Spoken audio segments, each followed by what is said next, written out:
BRICS just launched a currency alternative to the dollar. China, Russia, India, Brazil, South Africa, plus 9 new member countries. $14 trillion in combined GDP, 45% of global population, 70% of the world's oil and gas reserves. And they're building a payment system specifically designed to bypass the dollar. Right now, the BRICS payment infrastructure is operational in pilot mode across 34 countries, settlement happening in local currencies, gold-backed units, and a new digital currency called the unit. The first major commodity trades outside the dollar system completed in December 2024. Russia sold oil to India, settled in rupees and yuan, no dollars, no SWIFT. No US financial system involvement. The Bank for International Settlements published data in January 2025 showing that dollar's share of global reserves fell to 54%, down from 73% in 2001. The decline is accelerating, and the BRICS currency launch is the catalyst that could break dollar dominance within a decade. This happened precisely when US debt hit $36 trillion and Congress raised the debt ceiling for the 100th time. The probability of BRICS launching an alternative currency while US fiscal credibility collapses being coincidental is zero. This is the pattern of every reserve currency transition in history. British pound dominated from 1815 to 1920. Then the US dollar took over as Britain's debt exploded after World War I. Now the dollar has dominated since 1944, 80 years. And every reserve currency eventually falls when the issuing country accumulates unsustainable debt and abuses the privilege. Jim Rickards, currency analyst and author of Currency Wars, stated in November 2024, BRICS isn't just creating an alternative payment system. They're creating an alternative monetary order. One not based on US military power or petrodollar arrangements. One based on commodities, gold, and mutual trade. And it doesn't need to replace the dollar completely to succeed. It just needs to reduce dollar dependence enough to break American monetary hegemony. Even more significant, Saudi Arabia officially joined BRICS in January 2025. The country that created the petrodollar in 1974 by agreeing to price oil exclusively in dollars just joined the anti-dollar coalition. That's not symbolic. That's structural shift in global monetary architecture. The assumption that dollar dominance is permanent because America has the largest economy and strongest military broke completely when half the world's GDP decided the costs of dollar dependence outweigh the benefits. Here's what should keep you awake at night. The dollar's value isn't based on economic fundamentals anymore. It's based on the world needing dollars to buy oil, to hold reserves, to settle trade. That's demand created by structure, not value. When BRICS provides an alternative structure, dollar demand collapses. And when demand collapses for a currency the issuer prints at will to fund deficits, devaluation is inevitable. Think about that. Before we break down exactly how the BRICS currency works, why commodity backing makes it fundamentally different from the dollar, which countries are joining and what they bring to the coalition, and why this threatens dollar dominance in ways nothing else has, if you want to understand the most important monetary development since Nixon ended gold convertibility in 1971, hit that subscribe button and turn on notifications. Because what we're revealing will change how you see the dollar, your savings, and why the next decade will redefine global finance. Leave a comment. Will the BRICS currency succeed or fail? Should the US be worried about losing reserve currency status? And what happens to your dollar savings when half the world stops using dollars? Let's start with what the BRICS currency actually is, because there's confusion about the structure and how it works. BRICS isn't launching one single currency like the euro. That would require political integration and monetary union that these countries don't have and don't want. Instead, they're launching a multi-layered system with 3 components. First, expanded use of local currency settlement. Trade between member countries settles in their own currencies, not dollars. Russia and China already do this. Russia sells gas to China. China pays in yuan. Russia uses yuan to buy Chinese goods. No dollars needed. This is now expanding to all BRICS members. Second, a gold-backed settlement unit. For trade where neither country wants the other's currency, they use a unit backed by gold. Each BRICS central bank contributes gold to a pooled reserve. The unit represents a claim on that gold pool. Countries settle trade imbalances with these units, then periodically settle the units with actual gold transfers or with commodities. Third, a BRICS digital currency, blockchain-based, used for smaller transactions and retail trade. This is the newest component and still in pilot phase, but the technology is built and being tested. The key innovation is the gold backing. This isn't fiat currency like the dollar or euro where central banks can print unlimited amounts. The BRICS unit is backed by physical gold held by member central banks. The amount of units that can be issued is limited by the gold reserves backing them. This solves the trust problem. Why should India accept Brazilian reais in trade? Brazil can print reais infinitely. There's no trust. But if Brazil pays in gold-backed units, India knows the units represent real value. The gold can be redeemed or used to settle with other countries. At the October 2024 BRICS Summit in Kazan, Russia, the members announced a total gold reserve of over 24,000 tons backing the system. Russia contributed 5,000 tons. China contributed 4,500 tons. India contributed 800 tons. Other members contributed smaller amounts. At current gold prices around $2,000 per ounce, 24,000 tons equals $1.5 trillion in gold backing.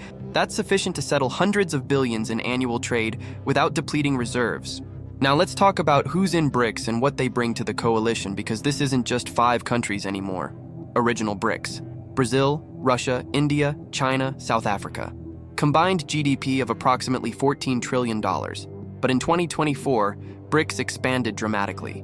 New full members as of January 2025: Saudi Arabia, United Arab Emirates, Egypt, Ethiopia, Iran, Argentina.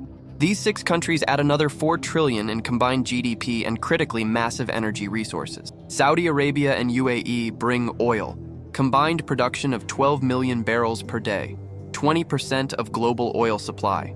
If these countries start pricing oil in BRICS currency instead of dollars, the petrodollar is finished. Iran brings oil and gas plus strategic location controlling the Strait of Hormuz. 20% of global oil passes through that strait. Iran joining BRICS gives the coalition leverage over global energy flows. Egypt brings the Suez Canal. 12% of global trade passes through Suez. Control over that choke point is geopolitical leverage. Ethiopia and Argentina bring agricultural commodities and strategic geography. Less economically significant, but expand BRICS presence in Africa and South America. Beyond full members, 34 countries are participating in the BRICS payment system as partners. This includes Indonesia, Thailand, Vietnam, Turkey, Kazakhstan, Belarus, and several African nations. When you add up full members and partners, you get 45% of global population, 35% of global GDP, and over 70% of global oil and gas reserves. This is a coalition large enough to create an alternative monetary system. Not a fringe alternative, a legitimate competing system. Now let's talk about why countries are joining. Because the motivations reveal fundamental problems with the dollar system. First, sanctions weaponization. The United States uses the dollar's role in global finance as a weapon. Cut countries off from SWIFT. Freeze dollar assets. Prohibit dollar transactions. Russia was hit with maximum sanctions after invading Ukraine. 12,000 sanctions. More than any country in history. Their dollar reserves were frozen. $300 billion trapped in Western banks. China watched this and concluded they can't hold dollar reserves if the US can freeze them at will. Russia learned they need alternatives to the dollar system. Iran has been sanctioned for decades and desperately wants alternatives.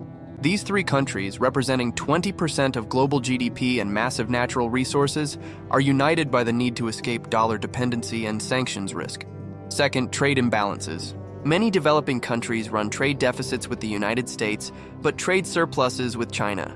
To settle the deficit with the US, they need dollars. To get dollars, they have to export to the US or borrow dollars. This creates dollar dependency. But if they can settle trade with China in yuan or BRICS currency, they don't need dollars for that trade. Reduces dollar dependency and gives them more flexibility. Third, debt sustainability. Developing countries borrow in dollars because that's where the capital is. But dollar-denominated debt becomes unpayable when the dollar strengthens. The currency mismatch destroys countries. Argentina, Turkey, Sri Lanka, Pakistan, all facing debt crises partly because debt is in dollars, but revenue is in local currency. BRICS is offering an alternative. Borrow in BRICS currency backed by commodities and gold. The debt doesn't become more expensive when the dollar strengthens. And the interest rates are lower because China and Russia are offering concessional terms to build the system. Fourth, desire for multipolarity. Many countries, especially in the global south, resent American dominance. They see the dollar system as a tool of American power. Joining BRICS is a way to assert independence and reduce American influence. These motivations are strong enough that countries are willing to accept the risks and costs of joining an unproven monetary system. That tells you how dissatisfied they are with the status quo. Now let's talk about the mechanics of how this actually threatens the dollar, because some analysts dismiss this as irrelevant to dollar dominance. The dollar's dominance rests on three pillars. First, oil is priced in dollars. Petrodollar system created in 1974 when Saudi Arabia agreed to price oil in dollars exclusively. Every country needs oil. To buy oil, you need dollars, so everyone holds dollars. BRICS directly attacks this. Saudi Arabia joining BRICS is the beginning of the end of the petrodollar. Saudi oil sales to China, which is 40% of Saudi exports, will increasingly be priced in yuan or BRICS currency. Russia already sells oil to India and China in local currencies. If even 30% of global oil trade moves out of dollars, that's $600 billion per year in reduced dollar demand. That's enormous. Dollar demand decreases, dollar value weakens. Inflation in the US increases. Second pillar, central bank reserves. Countries hold dollars as reserves because dollars are liquid, stable, and can be used for trade. But if trade increasingly happens in other currencies, the need to hold dollar reserves decreases. China has reduced dollar reserve holdings from $1.3 trillion in 2013 to $700 billion in 2024. Russia reduced from $400 billion to zero after sanctions. Other countries are diversifying. Gold reserves are increasing. Euro reserves are increasing. Yen reserves are increasing. If global dollar reserves decline from 54% to 40% over the next decade, that's trillions of dollars being sold. Who's buying? The Federal Reserve, through quantitative easing, which means printing money and causing inflation. Third pillar, trade settlement. Even trade that doesn't involve the US often settles in dollars because it's the universal currency. Brazil sells soybeans to China, payment in dollars. Not because the US is involved, but because dollars are accepted everywhere and liquid. BRICS currency breaks this. Brazil and China settle in reais and yuan or in BRICS units. No dollars needed. As this expands across BRICS members and partners, trillions in trade stops using dollars. Each pillar weakening by even 20 to 30% over a decade is enough to fundamentally alter dollar dynamics. And all three are being attacked simultaneously by the BRICS system. Now, skeptics argue that BRICS is too diverse to maintain a unified currency system. India and China have border disputes. Russia and China compete geopolitically. Brazil and Russia have little in common. How can they maintain monetary cooperation? And this is a valid concern. But the counter-argument is, they don't need deep integration. They just need mutual benefit. Think of BRICS like OPEC. Saudi Arabia and Iran hate each other. But they both participate in OPEC because oil price coordination benefits both. Same logic with BRICS. India and China have disputes, but both benefit from reducing dollar dependency and avoiding sanctions risk. The system is designed to work even with limited trust. The gold backing ensures value. The trade settlement mechanism is transactional, not political. You don't need to love your trading partners. You just need a mutually beneficial system, and the mutual benefit is clear. Escape dollar dominance, reduce sanctions vulnerability, lower borrowing costs, increase policy sovereignty. These benefits align all members even if they disagree on other issues. Now let's talk about the US response, because Washington is not ignoring this. The official position is dismissive. Treasury Secretary and Federal Reserve officials say the dollar's dominance is secure because the US has the deepest capital markets, strongest institutions, and rule of law. No alternative can match that. But behind closed doors, there's concern. The National Security Council has a working group on BRICS currency threat. The Pentagon is wargaming scenarios where oil is no longer priced in dollars. The problem is, the US has limited policy options to counter this. They can't force countries to use dollars. Sanctions push more countries toward alternatives. Military threats aren't viable against a coalition this large. The US could stabilize the dollar by reducing deficits and debt. But politically, that's impossible. Both parties want to spend. Neither wants to cut programs or raise taxes. So debt keeps growing, which undermines confidence in the dollar long term. The US could offer developing countries better trade and investment terms to keep them in the dollar system. But that requires economic concessions the US is unwilling to make. Tariffs are going up, not down. Investment flows to allies, not to neutral countries. The US could try to break the BRICS coalition by offering individual countries deals. Get Saudi Arabia to stay fully in the petrodollar system by offering security guarantees or weapons sales. Offer India trade benefits to distance from China and Russia. This might work with some countries, but China and Russia are committed to the alternative system. They're the core, and they have enough economic weight to make the system viable, even if some peripheral countries stay dollar-dependent. The most likely U.S. response is financial warfare. Sanctions on BRICS payment infrastructure. Prohibiting U.S. banks from facilitating BRICS currency transactions. Secondary sanctions on countries using the system. But this accelerates the very thing the U.S. is trying to prevent. More sanctions drive more countries toward alternatives. It's a trap. Now let's talk about the timeline, because this isn't happening overnight. 2025-2026. BRICS currency used for bilateral trade between member countries. Oil sales from Russia and Saudi Arabia to China and India settle in yuan, rubles, or BRICS units. Total trade volume in BRICS currency reaches 500 billion to 1 trillion annually. Still small compared to global trade of 25 trillion, but growing fast. 2027-2028, 30 to 50% of oil trade by BRICS members settles in BRICS currency. Other commodities like wheat, soybeans, metals start pricing in BRICS units. Some developing countries issue debt in BRICS currency instead of dollars. Dollar reserve share falls to 48%. 2029-2030, BRICS currency is established alternative for commodity trade and developing country debt. 50% of oil trade outside the U.S. settles in non-dollar currencies. Dollar reserve share falls to 42%. The U.S. loses the exorbitant privilege of printing money the world must accept. This is slow transition, not sudden collapse, but the direction is clear. Dollar dominance declining, BRICS currency rising, multipolarity replacing unipolarity. Now let's talk about the economic impact on the United States, because losing reserve currency status is catastrophic. The U.S. runs a trade deficit of $800 billion annually. We import more than we export. This is sustainable only because the world accepts dollars for payment. We print dollars, buy goods, and the world holds those dollars as reserves. If the world stops wanting dollars as reserves, they sell them back to us. We have to pay with actual goods or assets. The trade deficit becomes unsustainable. It collapses. Imports fall dramatically. Standard of living falls. The federal government runs a deficit of $1.7 trillion annually. This is financed by selling treasury bonds. Foreign central banks buy about 30% of treasuries issued. If they stop buying because they don't need dollar reserves, interest rates spike. Debt service costs explode. The government either cuts spending massively or monetizes debt by printing. The dollar's exchange rate weakens. Imports become expensive. Inflation rises. Real wages fall. Consumer purchasing power declines. This is not theoretical.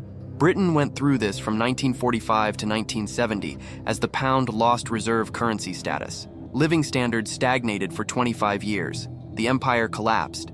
Britain went from superpower to middle power. The US would experience similar adjustment.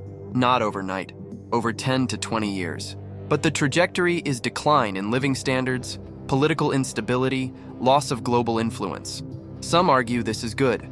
The U.S. could focus on domestic manufacturing instead of financialization, bring industry back, rebuild the middle class. The reserve currency burden is why manufacturing left. There's truth to this. But the transition is painful. Millions of jobs in finance disappear. Asset values collapse as dollar weakens. Retirement savings lose value. Political chaos as different groups fight over who bears the costs of adjustment. The optimistic take is the U.S. remains a large, wealthy country with strong institutions even without reserve currency status, like Germany or Japan. High living standards, innovative economy, just not global hegemon. The pessimistic take is the loss of reserve status triggers financial crisis, political fragmentation, and prolonged decline. Like Britain, but worse because the U.S. has more debt, more political polarization, and less social cohesion. Reality is probably between these extremes. The U.S. declines relative to rising powers. Standard of living stagnates or falls modestly. Political system becomes more unstable, but doesn't collapse into chaos. For individuals, the implications are clear. Dollar savings lose value. Assets priced in dollars decline. Diversification into non-dollar assets makes sense. Gold, commodities, foreign currencies, assets in countries less exposed to U.S. decline. For the global economy, the transition is destabilizing. The last reserve currency transition from pound to dollar happened during the Great Depression and World War II. Catastrophic period. This transition might not be as violent, but it won't be smooth. Trade contracts need repricing. Financial markets need to adjust to new currency dynamics. Countries need to rebalance reserves. All of this creates volatility and uncertainty. The beneficiaries are China and other BRICS members who gain monetary sovereignty and reduce vulnerability to U.S. sanctions and dollar shocks. The losers are the U.S. and countries closely tied to the dollar system. Now let's address the argument that this will fail because previous attempts at alternative currencies all failed. The euro was supposed to challenge the dollar. It's 25 years old, still only 20% of global reserves, hasn't displaced the dollar. China launched the Belt and Road Initiative to increase yuan internationalization. After 12 years and $1 trillion in investment, the yuan is only 3% of global reserves. Special drawing rights at the IMF were proposed as alternative, went nowhere. Every alternative to the dollar has failed. Why will BRICS be different? 3 reasons. First, the coalition is big enough. Euro is just Europe. Yuan is just China. BRICS is 45% of global population and 35% of global GDP. That's sufficient scale to create a viable alternative. Second, commodity backing. The euro and yuan are fiat currencies like the dollar. BRICS currency has gold backing and commodity backing. That makes it fundamentally different. There's intrinsic value, not just trust in the issuer. Third, the timing is right. Previous alternatives launched when the US was fiscally stronger and less politically dysfunctional. US debt to GDP was 60% in 2000. Now it's 130%. Political polarization is worse. Military overextension is worse. The US is weaker now than during previous challenges. BRICS is launching when dollar dominance is already eroding naturally. They're accelerating an existing trend, not fighting against momentum. That said, there are real risks to BRICS success. If China's economy collapses due to debt crisis and demographics, the whole system is threatened. If India and China have a military conflict, cooperation ends. If oil prices crash, the commodity backing becomes less relevant. The system is fragile, but so is the dollar system. US debt is unsustainable. Political dysfunction is accelerating. The Fed is trapped between inflation and recession. Dollar dominance rests on shaky foundations. The question isn't whether BRICS currency is perfect. It's whether it's better than the dollar for half the world. And for countries facing sanctions, debt crises, and dollar volatility, the answer is increasingly yes. If this breakdown of how BRICS currency works, why commodity backing makes it different, which countries are joining and what they bring, and why this threatens dollar dominance in ways nothing else has changed how you see the dollar and global monetary system, hit that like button and subscribe. We're tracking every development in the BRICS payment system, every country joining, every commodity trade settling outside dollars, and every sign that dollar dominance is ending. Leave a comment. Will BRICS currency succeed or fail? Should the US be worried about losing reserve currency status? What happens to your dollar savings when half the world stops needing dollars? Share this with anyone who thinks dollar dominance is permanent or that America's economic position is secure. After this, they'll understand why the next decade will redefine global finance and why the world's monetary architecture is shifting away from the system that's existed since 1944.